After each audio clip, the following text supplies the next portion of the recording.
All moments are not created equal.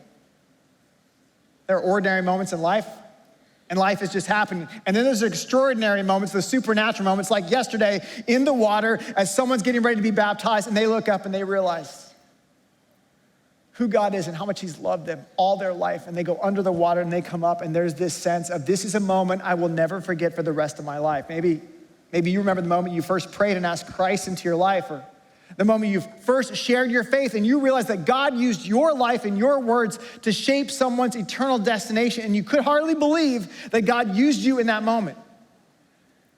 Maybe for you, that extraordinary moment was the day you asked her to marry you, and you still remember and tell that story. Or the day your son or daughter were born, or the day you started that business and you thought it wasn't gonna make it, and by the grace of God, not only did you make it, but now you're thriving. Those are extraordinary moments, life-changing moments, and Esther is in that moment. She is in a life-changing, world-altering moment, and she hasn't entered into this moment lightly.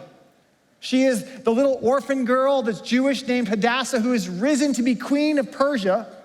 And now she's the only person who can get to her husband, the king, to stop the genocide that's about to kill 15 million people.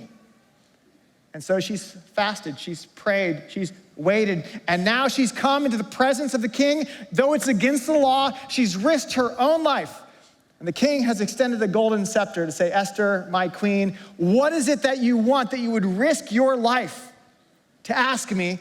And we're gonna pick it up in Esther chapter 5, verse 4. Do you wanna see what she says? Yes. Come on, 11 o'clock. Do you wanna see what she says? Yes. This is a big moment, a life-changing moment. She says this, verse 4, if it pleases the king, replied Esther, let the king, together with Haman, come today to a banquet that I have prepared for him. Bring Haman at once, the king said, so that we may do what Esther asks. So the king and Haman went to the banquet that Esther had prepared. And as they were drinking wine, the king asked Esther again, now what is your petition? And it will be given to you. And what is your request? Even up to the half of my kingdom, it will be granted. Now you're scratching your head and you're thinking, wait a second. She prayed and fasted for 3 days, and she's the only person who could change the king's mind and save her people. And she says, do you want to come to dinner? How about a dinner for 3? You, me, and Haman. And you're sort of going like, did she chicken out? What happened? No, remember, she prayed and she fasted. She knew what she was going to do, but she didn't know how she was going to do it. And God has given her insight because she's already prepared the banquet. She knows her husband is not a good decision maker when he's around his advisors, his boys. Remember last time he got drunk and deposed the last queen? Because he wanted to posture up, he wanted to man up. He doesn't want to be embarrassed or humiliated in front of his boys. And so she knows she has to separate him from that group so she can get to his heart and plead for her people. And she invites Haman, the villain in the story, and the king to a dinner for 3. Are you getting curious? What's gonna happen next? And now the king's curious. She risked her life, didn't want to say, invited me to a banquet. Now I'm at the banquet, so what is it that you really want? And so here's the moment she's gonna make the request, right? Verse 7. Esther replied, my petition and my request is this. If the king regards me with favor, and if it pleases the king to grant my petition and to fulfill my request, then let the king and Haman come tomorrow to the banquet I will prepare for them. Then I will answer the king's question. Now what's happening now? Is she chickening out? Is she sensing this is not the right time? We see that Esther has this way to know the right time and the right words, but something makes her hesitate. And so her big request is, can we do this one more day? Creating curiosity in the king and setting Haman up to think that he's this man that's in control and in charge. And we're gonna watch and follow what this pause has created, because sometimes when you see a pause, when something doesn't happen right when you expect it, God's gonna be at work in all these ways and coincidences all through the rest of the story. So I want you to pay attention to what this pause produces. And I also want you to pay attention to the words that sort of suggest the flow of the story. You'll see a word like now. You'll see a word like then. You'll see a word like when. These these words that as they flow through the story, you'll see like, and this happened, and then it just so happened that this happened. It just so happened that this happened. And every one of those coincidences is God working undercover. Remember, the book of Esther doesn't mention the name of God one time, but his fingerprints are everywhere. He's at work in this story, he's at work in your story, and sometimes he uses a delay to work his really good plan. So Haman leaves the party and he is on top of the world. Look at verse 9. Haman went out that day happy and in high spirits. But when he saw Mordecai at the king's gate and observed that he neither rose nor showed fear in his presence, he was filled with rage against Mordecai. Nevertheless, Haman restrained himself and went home. And calling together his friends and Zeresh, his wife, Haman boasted to them about his vast wealth and his many sons and all the ways that the king had honored him and how he had elevated him above all of the other nobles and officials. And that's not all, Haman added. I'm the only person Queen Esther invited to accompany the king to the banquet that she gave. And she has invited me along with the king tomorrow. But all this gives me no satisfaction. Like the Rolling Stones, can't get no satisfaction. As long as I see that Jew, Mordecai, sitting at the king's gate. His wife Zeresh and all his friends said to him, have a pole set up, reaching to a height of 50 cubits, and ask the king in the morning to have Mordecai impaled on it. Then go with the king to the banquet and enjoy yourself. And this suggestion delighted Haman, and he had the pole set up. This is what you call a ruthless person. What makes him able to enjoy a feast is a man tortured and killed on a pole that he sets up in his front yard. This is a man who is not a kind man, a man who sold 15 million men, women, and children for a price because he thinks he's in control, and he loves to talk about himself. He's bragging to his own wife. Look at all these sons I have. Look at all this money I have. The king picked me over all of his other officials and nobles. Yada, yada, yada, yada, yada, yada. Me, myself, and I, me, myself, and I, me, myself, and I. You know, the unholy trinity, me, myself, and I. He can't stop talking about himself, how great he is, how good he is. And yet he can't enjoy anything that he has. Second most powerful man in the Persian Empire. Wealthy, has sons, has a wife, has possessions, has it all, but because one Jewish man won't bow his knee, he can't enjoy any of it. And that's what pride does. Pride will always lead to anger because pride demands things of other people and of the universe that people and the universe won't deliver to you. And so he lives in this sense of being blinded by his own conceit, and his own judgment is going to be swayed and skewed toward revenge of this one man who won't do what he wants that man to do. And so you look at this part of the story and you're like, man, this is not going well. Esther is not sharing with the king what's actually going on, and now her adopted father Mordecai is about to get put on a pole 75 feet high, 6 stories high. He's going to be impaled on this pole. And Haman's laughing and drinking and joking and thinks he is in control. And then my favorite line in the book of Esther. It's kind of an odd line, but it's the next verse, chapter 6, verse 1. And that night the king could not sleep. Interesting. I mean, all this stuff is happening, and then the king can't sleep. I mean, Haman is sleeping, and Esther is sleeping, and Mordecai is sleeping, the entire town of Susa is sleeping, the entire Persian Empire is sleeping, and only one person is not sleeping that night, King Xerxes. God is the one who allows us to sleep, right? He gives sleep to those he loves, and somehow God has given King Xerxes divine insomnia. You ever have divine insomnia and God wakes you up and, is that the pepperoni pizza I ate, or is there a dream that there's something God has for me? I'm not really sure. The king can't sleep. And so what do you do when you can't sleep? I mean, some people, they scroll, right? They scroll, right? Well, the king's gonna scroll, but he's gonna scroll the old-fashioned way. Look at this. Verse 1, he orders the book of the Chronicles, the scrolls or the record of his reign, to be brought in and read to him. And it was found recorded there that Mordecai had exposed Bigthana and Teresh, two of the king's officers who had guarded the doorway, who conspired to assassinate King Xerxes. Remember the first couple of chapters. What honor and recognition has Mordecai received for this, the king asked. Nothing has been done for him, his attendants answered. And then the king said, who is in the court? So now it's morning. He's been up all night long. The king asked, who's in the court? Now, Haman, it just so happened, Haman had entered the outer court of the palace to speak to the king about impaling Mordecai on the pole that he had set up. Do you see this setup coming? Haman's coming to say to the king, I'm gonna kill this Jewish man who won't bow down and put him on a pole. And there's this collision course because God had the king wake up and read this scroll for such a time as this. And so his attendants answered, and Haman standing in the court, bring him in, the king ordered. And so we're gonna see what happens next.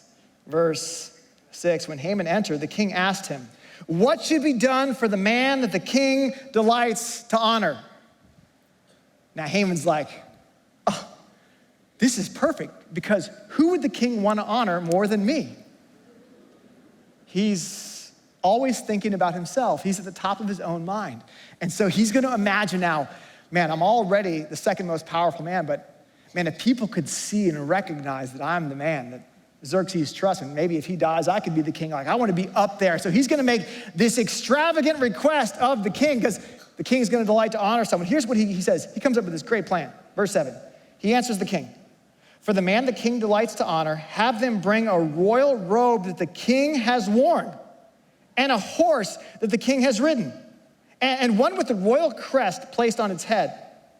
Then let the robe and the horse be entrusted to one of the king's most noble princes, and let them robe the man the king delights to honor and lead him on the horse through the city streets, proclaiming before him that this is what is done for the man that the king delights to honor. Do you see the collision course? And verse 10, Haman's like, yes, yes, wait for it.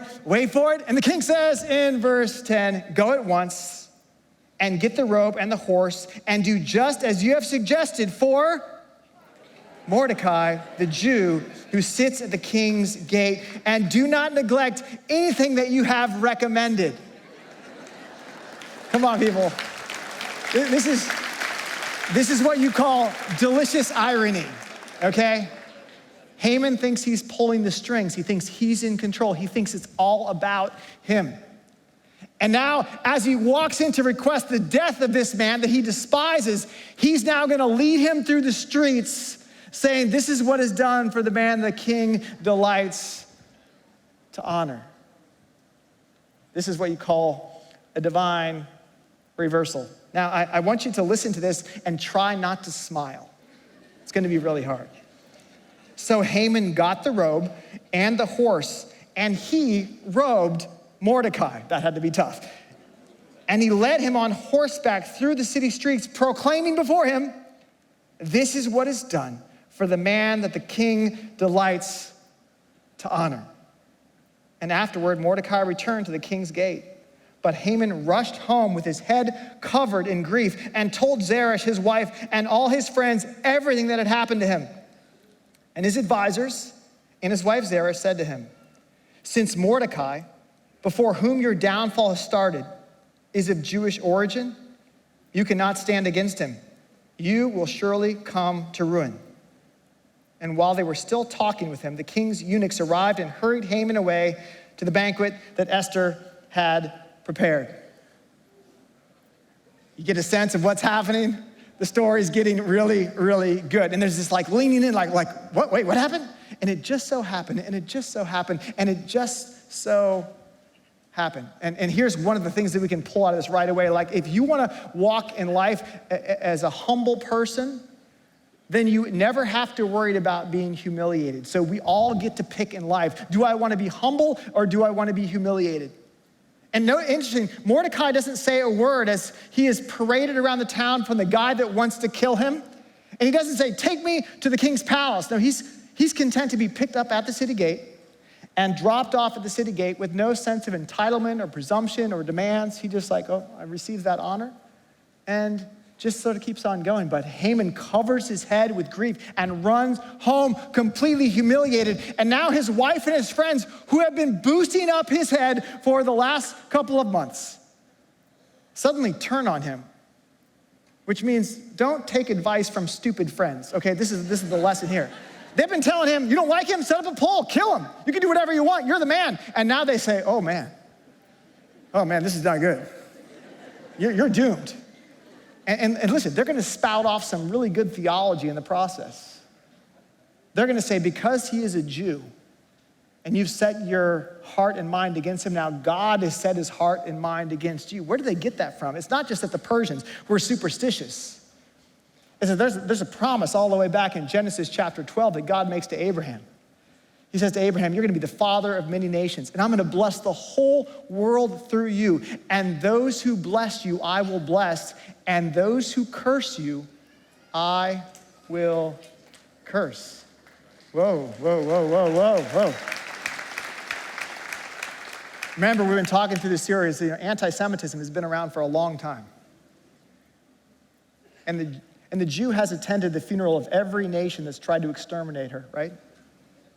This nation still exists today, and you're like, how does that happen? Because God has a promise over the nation of Israel. It's not that the nation of Israel is perfect or always done the right thing, but there's a divine promise over that nation that every part of human history, all of God's plans for every nation are running through Israel because of God's good promise. And now Haman, his wife, and his friends are acknowledging there's something else going on here. Something or someone way bigger is going on, and Haman doesn't have a chance to process this. Like, he runs home, his head is covered with grief. He's trying to go, what is going on? I went in to execute Mordecai, now I had to honor him in the streets. And right when he's trying to process, and his family says, you're doomed, it's time to go to the dinner for three. And they sort of grab him and go. He doesn't have time to think of an escape or scenario or process. He goes right to dinner. And who's waiting at dinner? Well, the king and Esther. It's getting really good, right? Let's look at verse 1. So the king and Haman went to Queen Esther's banquet. And as they were drinking wine on the second day, they partied for a really long time, the king again asked, Queen Esther, what is your petition?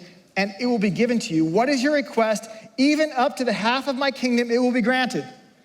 This is the third time the king is asking her the same question, and she has not yet answered his question. But now is the time. The queen answered, if I have found favor with you, your majesty, and if it pleases you, grant me my life. This is my petition. And spare my people. This is my request. For I and my people have been sold to be destroyed and killed and annihilated. And if we had merely been sold as male and female slaves, I would have kept quiet, because no such distress would justify disturbing the king. King Xerxes asked Queen Esther, who is he? Where is he? The man who would dare to do such a thing? Haman's getting nervous. Esther said, an adversary, an enemy, this vile Haman. Then Haman was terrified before the king and queen. The king got up in a rage. He left his wine and went out into the palace garden. But Haman, realizing the king had already decided his fate, stayed behind to beg Queen Esther for her life. Just as the king returned from the palace garden to the banquet hall, Haman was falling on the couch where Esther was reclining. And the king exclaimed, will you even molest the queen while she is with me in the house? That's not good. As soon as the word left the king's mouth, they covered Haman's face. Then Harbona, one of the eunuchs attending to the king, said, a pole reaching to a height of 50 cubits stands by Haman's house. How convenient. He had it set up for Mordecai, who spoke up to help the king. You can tell Harbona doesn't like this guy. The king said, impale him on it. So they impaled Haman on the pole that he had set up for Mordecai. Then the king's fury subsided. Come on, guys. So I want us to walk through this part of the story, because this is such A powerful, powerful story about how words and timing matter in moments. So here's what Esther has done. Esther knew when she went to the king and risked her life, she was going to go, but she didn't know how she was gonna go or when she was gonna go or what she was gonna say or how she was gonna make this request. So she prayed and fasted for 3 days, and God gave her the wisdom to know she had to get her husband out of his court with all of his boys. Step one. Step two, something told her that the second request wasn't the right time, so she delayed it. Something, you have that moment like, this is just not the right time, and so she waits for this third moment, and then here's her request. My queen, I've been waiting for like days now. Just what is your request? Up to half my kingdom. And here's her request. Spare my life. What? Or in other words, someone's trying to kill your wife. And oh, by the way, I'm Jewish. She hasn't told him she was Jewish this whole time. She doesn't say 15 million people have been sold because you've listened to this guy and you've been gullible and naive. No, she doesn't shame him. She goes in order because she knows her husband. Xerxes does not value human life. We know that from history. We know that from this story. He uses people like pawns. But she knows that if she can evoke the manhood in him that wants to protect his wife, when someone challenges Xerxes' manhood, he's gonna act. And she's saying, there's a guy who wants to kill me. Are you gonna do anything about it? Come on, ladies, you know how this works, right? You know. All of a sudden, he rises up, he gets angry. Who is that man? He almost misses the fact that she's Jewish. He's like, who's this guy? It's right there. And he gets so angry. He has to go for a walk. He's walking outside. He's probably thinking, how did I trust this guy with all this power? I gave this guy my signet ring, and now he wants to kill my wife, and he's going through this process, and he's trying to walk it off and just get a perspective. And then he comes back in the house, and when he comes back in the house, Haman is begging on the couch, and it looks like he's, trying something with the queen, and the king's like, oh, no.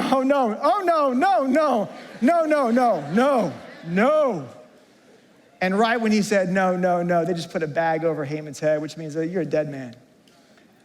And again, you could tell Haman was not well liked because the guards were like, he put the pole up for Mordecai, the guy who saved your life. I think he would fit right up there, perfectly. When God acts, he acts swiftly, right? Sometimes it seems like he waits and waits and waits and waits. What is taking God so long? We say this in church all the time. God's always right on time. God has a way to work this divine timing for his purposes, because Haman thought he was pulling the strings. He thought he was in control. But see, Haman was playing checkers and God was playing chess. You understand? He was 3 moves ahead all along, because that's what God does. When you have a world leader or a president or a prime minister or a general or a boss or a person thinks they're in control, that they call the shots, God has a way to raise people up and take them down just like that, because he's God and none of those people are, and that's really good news, right? And so we see these powerful lessons in the story of Esther. Now I want you to think about the pause for a second. Think about Esther's pause. She didn't say right away what she requested, and what did that lead to? Watch this. How does God use a divine pause? Because she paused, Haman walked by Mordecai, and when he refused to bow, he got angry and set up a pole. Because she paused, the king couldn't sleep one night, and it just so happened that the exact place they opened up in the scrolls of the king were a reminder that Mordecai saved the king's life, and the king decided to honor Mordecai. And it just so happened that Haman walked into the palace right when the king said, "Who's in the palace?" And it just so happened that led to this dinner, which led to the exposure of Haman and his evil plot for the Jewish people. And you see, it just so happened that God is at work in all these circumstances, because God's timing is good, because he's the one who's in control. And so think about your own life, and to think about all the things that you want God to do that he hasn't done. God, when are you gonna do this? When are you gonna show up? When are you gonna heal? When are you gonna give me relief from the pressure I'm under? God, when are you gonna restore this relationship? God is at work in your life in ways you cannot see. And if you trust him and put your faith and hope in him, you will not be disappointed, because he is God and you are not, and he is good. He is very good to his people. Now, what's gonna happen to the 15 million people who were under this edict of death? You're gonna have to come back next week, like we keep saying that, or read ahead because you have a Bible right in front of you. But I want you to know that Esther gets the estate of Haman. And the first verse of chapter 8, verse 1, and they take the signet ring of the king's authority off Haman's dead body, and they put it on Mordecai's finger. And so now the two most powerful people in the Persian kingdom, beside the king, are the prime minister Mordecai and Esther the queen, both Jewish. So you have an idea something really good's about to happen, because God loves to take these divine reversals and make them happen in life, right? So yeah, let's just thank God one more time for His goodness. All right, so how do we apply what we learn in this chapter to our lives? 3 simple principles. The first one is this: timing matters. Timing matters. Have you ever said the right thing at the wrong time? Have you ever done the right thing at the wrong time? Timing matters. Here's what Solomon says about timing in the book of Ecclesiastes. There is a time for everything and a season for every activity under the heavens. And then he says, and God has made everything beautiful in its time. And I want you to think about your life for a second, about the timing, the good timing of God. So I grew up 8 blocks away from where my wife lived in Plantation. 8 blocks away. We went to the same elementary school, middle school, and high school, and never met. Thank God. Because she loved Jesus and I didn't. And if I would have met her at the wrong time, she would not be my wife, but thank God His timing is good, right? I think about all the times we walked by each other in those hallways and never knew each other. God's timing is good. There are people that want to pressure you to do the right thing or say something, but it's not the right time. I mean, they did this to Jesus. In John chapter 7, His brothers and His disciples say, Jesus, you're Messiah. If you want to be public, you got to go public. And you got to go public at the feast in Jerusalem. And here's Jesus. It's not my time. Jesus was the Messiah, but He knew, taking cues from His Father, I'm not going to say anything He doesn't want me to say. I'm not going to do anything He doesn't want me to do. He understood the concept of doing the right thing at the right time. And so we apply this to our lives by just being practical and led by the Spirit. If you ever felt that check in your spirit when you're about to say something, you're like, no, they need to hear this, but this is not the right time. Hey, I want to ask my boss for a raise, but we just got an earnings report and everything's tanking. This is not the time to talk to my boss about a raise. The time is not right. Or let's say you've had a rough golf game, but your kids and we're all being watched by your wife and she spent 8 hours with them and you come home. This is not the time to say, oh, I had a horrible day, I'm exhausted because I had a bad golf game. Don't do it, guys. Don't do it. It's not going to go well. Trust me. Timing matters. And so we want to be thoughtful as Christians. How and when do I step into this moment and have these conversations? Second thing is words matter. We see this again in Esther's life. It's the words that we choose that matter. What we say, how we say, where we say it, and when we say it. Esther knew that Xerxes' palace was not a safe place for a woman to speak. Women were not respected in that time and era of history. Xerxes' palace was not a place where truth and justice won the day. She knew, I need to say these words in a different environment. And so she chose to change venues to speak that truth. And Jesus would say to His early followers, there's a way to speak where you know there's enemies around you. And here's how Jesus advised His disciples to speak in those moments. I'm sending you out like sheep among wolves. Therefore be shrewd as snakes and innocent as doves. And some of you are like, but Jesus said that? Whoa. Jesus was not naive. He wasn't like peace, joy, love, meekness, it doesn't matter. No, Jesus knew who He was. He was the Son of God. He was the King of Kings. He spoke with truth and authority, and He knew when to speak and when not to speak. And He knew what to say and what not to say. Let's not mistake Jesus for being weak. Meekness is not weakness. Meekness is wisdom and power under control. That's who Jesus was. And He says to His disciples, there are people who aren't gonna believe your message. There are people who are gonna wanna persecute you. There are people who are gonna wanna kill you. So when you speak, be thoughtful and not naive about the words that you say and how that you say them. And Esther is in this moment where she is gonna be an advocate. She has to speak for 15 million people. And if her words are effective, they're gonna save those people's lives. And if not, the genocide's gonna happen. And Proverbs 31 encourages all Christians, all followers of God, to speak for those who can't speak for themselves, to step into very uncomfortable spaces, and to build a bridge between people who have power and people who have none. And we have to do this wisely. Think about what Esther does. She builds the bridge between the halls of power in Persia. She knows what that world is. She knows what it's like to be queen. She knows the way the system works. She also knows what it's like to be a vulnerable Jewish orphan. She knows what it's like to have no voice. And she builds a bridge between these two worlds and uses words that she knows will get to the heart of her husband. She embraces this principle in Proverbs 18, verse 21, that in the tongue, in our words, is the power of life and death.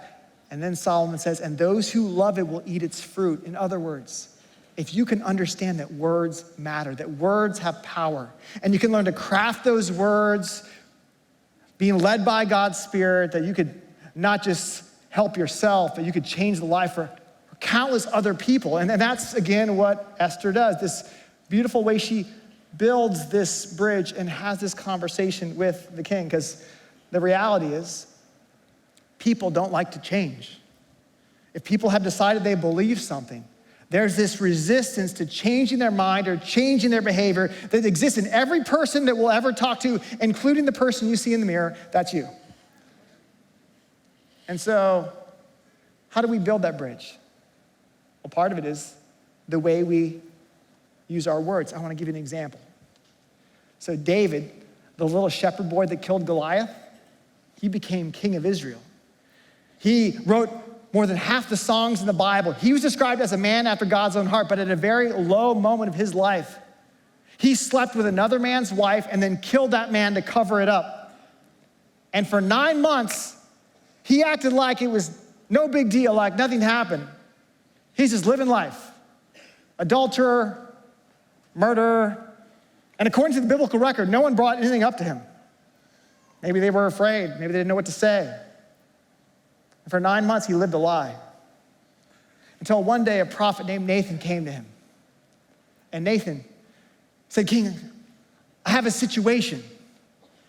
See, there's this man in town, and he had one little sheep. He was a poor man. He had this little ewe lamb, and it ate from his table. It slept in the bed with him. It was like a daughter to him. This poor man had one little lamb, and this rich man had a whole bunch of lambs and sheep and goats and cows, and then a stranger came into town, and this man had to provide a sheep for him, and instead of taking one of his own sheep, he took that one man's little lamb and killed him and fed him to the stranger. What should happen to that man? David, that man deserves to die. Nathan, you're that man. Whoa. For 9 months, no one could tell David the story of who he was. His walls were up, his defensiveness was up. Nathan figured out a way to get around that wall. Think about what he did. David grew up as a shepherd boy. He knew that affection he had for those little lambs. That was his experience. It brought him back to his childhood. He knew David had a heart for justice. David was always fighting for justice, and he lost his way, but when he evoked those stories of his childhood and told about who he was, David could not help but say, that man was wrong, he deserves to die. And then Nathan just held up a mirror. That's you. And because of Nathan's words, the king after God's own heart repented, came back to God. Words matter. We see this with Esther. She's not speaking a lot. Haman's talking a lot. The king's talking a lot. Esther uses very few words. And we would be wise to follow this example. If you want people to listen to you, well, here's the proverb, Proverbs 10:19. Where there are many words, sin is not absent. That means if you talk a lot, you will sin a lot. Right? Haman. And one of the things that we need to be thoughtful about is Man, if we're talking a lot in conversations, then our words aren't gonna matter. They're just gonna get drowned into all the volume of the words. And one of the ways we can be thoughtful about this is in your last conversation or in your last couple conversations, how much of the airtime was you talking and how much it was the other person talking? And it's like, man, I think I talked like 90% of the time because I had a lot to tell that person. And maybe you flip it. Maybe you listen more than you speak. James chapter 1, be slow to speak and quick to listen. Or maybe like your mama said, you got one mouth and 2 ears for a reason, honey, right? The more you listen, the more you'll know what to say. And this is what Jesus did so brilliantly. When people came to him with stories, he just kept asking questions. He wanted to find out what was in them so he could speak the word that would be the reason they were actually coming to talk to him. And we want to be, again, thoughtful about how we do that. Here's how the New Testament describes the way Christians should engage with people, especially people who are not like them, who don't believe like them, who don't believe the Bible like we believe the Bible. He says in Colossians 4:6, let your conversation be always full of grace, seasoned with salt, so that you may know how to answer everyone. Look at that. Let your conversation always be full of grace. Everyone say grace. I want to treat this person not how they deserve to be treated, because right now they're being a jerk. I want to treat them how God treated me when I was a jerk. And so I'm going to speak with grace that's the foundation of the person who's in front of me. And I want my words to be seasoned with salt. Everybody say salt. Salt makes everything taste better. That when someone has a conversation with a Christian, even if you say, I don't agree with you, that they're like, they didn't agree with me, but I'm actually curious to hear more about what they say, because then they said they're gonna pray for me. That was odd, because I was really mad at them. Maybe there's something about that person. Our words matter. And then finally, I wanna give us the last simple idea that motives matter. That emotions are driving every character of this story. Haman and the king are being driven by pride. You see in Xerxes this deep insecurity, and his way is to overcompensate, to be the man. He's overcompensating because his pride is rooted in insecurity. Haman, he's being driven by this sense of entitlement and presumption. He doesn't have to be invited into the presence of the king. He just comes. He assumes, who would the king want to honor more than me? Of course it's me. And that pride always leads to anger. In fact, if you're a person who's been driven by pride, there's a sober warning in the Bible. We see it in the life of Haman. Pride goes before destruction, and a haughty spirit before a fall. This is a real law of the universe. It's a real principle of the way that God works. If you say, I'm the one, God will have a way to humble you in that. It's better to say, God, you're the one. Thank you for that last breath. It was a gift, right? And so Haman also allows pride to lead to bitterness, and bitterness squeezes the life out of him. He can't enjoy anything because one Jew won't bow to him. And listen, you don't have to be a villain for bitterness to squeeze the life out of you. You could have been a Christian for 20, 30 years, and there's this one broken relationship, this one person who won't apologize to you or agree with you or bow down to you, and it just grates on you. And you can't even enjoy your meal or your life or your family or your possessions because of that one broken relationship, that one person you can't control. And listen, there's grace in the moment for you to forgive and find forgiveness and peace. You don't have to live and let bitterness consume you. Hebrews chapter 12, verse 15 is a sober warning that we should not reject the grace of God, that we should receive the grace of God and not let a bitter root defile us or the people around us. Amen. Motives matter. Esther and Mordecai are a contrast to the king and Haman. There's this sense of trust and humility. I mean, Mordecai is exalted.